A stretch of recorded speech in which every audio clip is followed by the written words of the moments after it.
easy spin for Ryan Blaney as far as saving it. As you mentioned, he catches the apron of the racetrack just enough to upset that truck. That's exactly what caused that. He didn't get sideways underneath his teammate. He just was trying to hug that white line, and he got loose.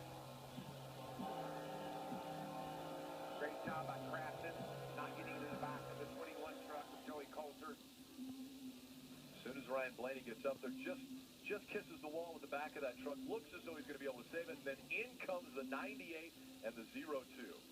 I think the 98 was playing out and going underneath Ryan Blaney. Ryan was up against the outside wall, and something caused him to turn abruptly toward the outside. And Blaney had that thing saved. I don't believe he would have had enough damage to matter, but you can see Johnny Sauter shooting to the high side. Tyler